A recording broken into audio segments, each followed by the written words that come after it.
Hi, this is a video update on our latest turbo upgrade, which is a really unusual one, but probably first of many, because after this we're about to do the Subaru Impreza XV. This particular car is the Subaru Impreza MY12. Now this is the 2-litre 4-wheel drive 5-speed manual model. It's the entry-level non-turbo models, of which the WRX and the STI models are built on the same platform with a higher performance package. But of course a lot of people buy these cars and then look for a little bit more upgrade, and this particular client has come to us seeking a turbo upgrade. Originally we had custom tuned the factory ECU using the Ecotec factory ECU tuning software, which gave a modest increase in performance, which you can see on our website on the dynographs area. He then came back looking for more. The good part was we've got full access to the factory ECU that allows us to completely adjust it to suit forced induction. A lot of this R&D has been precipitated by the work we've done with the BRZ and the Toyota 86. So what we've done is developed a turbo kit for this car, and then as a result of that, that's generated another inquiry to do a turbo kit on a Subaru XV, and since then we've had a lot of other people asking as well. So what I wanted to do was show you what's actually included in this kit and what we've developed. The person behind the cameraman is the guy who did all the work, and some of the small little changes are what makes a difference in the way this looks, and the whole aim was to build an engine bay that looked original as possible. So you'll notice on this particular model it's the new 2-litre engine from Subaru, different to the BRZ because the inlet manifold faces backwards with a plastic inlet manifold. So starting with the air intake, you've got the air intake that comes across the top of the front radiator support underneath the bonnet into the airbox. The back of the airbox has been changed to another model Subaru airbox, still maintaining factory airflow meter sensor. Tony's made a complex lobster bend for a really tight bend because we had to get the intake pipe around to the front of the engine and down into the turbo, which is sitting right down underneath there, and you can see on the still photos what it looks like.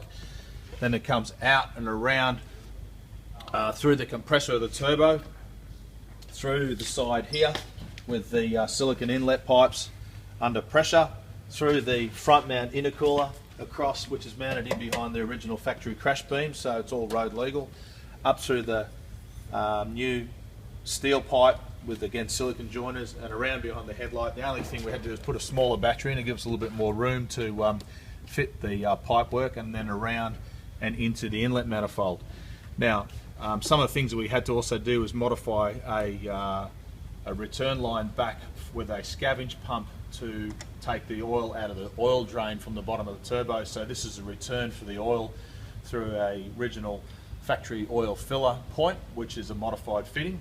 You can see just down here we used a gear-driven scavenge pump. Now this pump will work up higher than the turbo, so it's capable of generating a vacuum to suck the oil out of the turbo collector assembly and then pump it back into the engine, and this is wired in to the engine, so whenever the engine is running it will run and return the oil out of the turbo drain back into the engine for reuse again as the oil supply comes off the oil pressure fitting off the front of the engine to the oil bearing in the middle of the turbo. Now the big question that's everybody, and of course around the back here you'll see it's got a fully plumbed back GFB fully adjustable blower valve, so the client can make it road legal, or if he wants to he can make a little bit of noise with the whistling trumpet.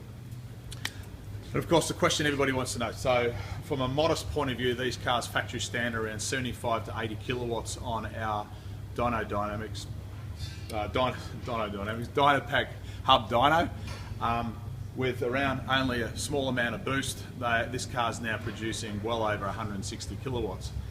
It just goes to show how good an engine these are to start with. We're not pushing the engine hard, we're not taking a big risk. It's really small amount of boost because of course the engine is not originally designed to be have forced induction. We don't want to push it too hard and increase blow-by or oil consumption and things like that. Of course from the client's point of view that's a massive increase, you won't get it any other way. We did look at options for doing a supercharger or a rotary type supercharger, but with the design of the engine and the way the alternator and the power steering and everything on this model is located, it's a little bit more awkward to do, unlike the Toyota 86 and the BRZ.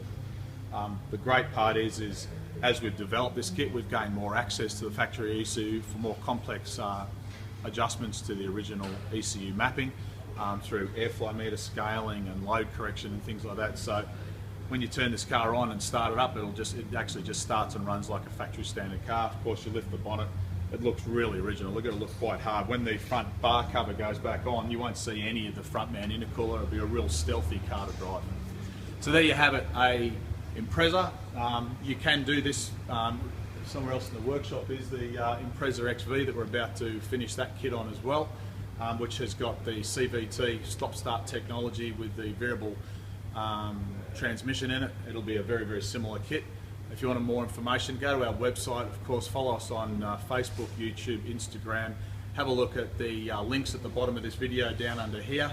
The text area will have some links back to an album on our Facebook page with a whole heap of still photos on this project so you can understand more about what we've done. But for today, on behalf of my team here in Sydney, Australia, I hope this video has helped you learn more a bit about your car, and wherever you are, thanks for watching. Bye for now.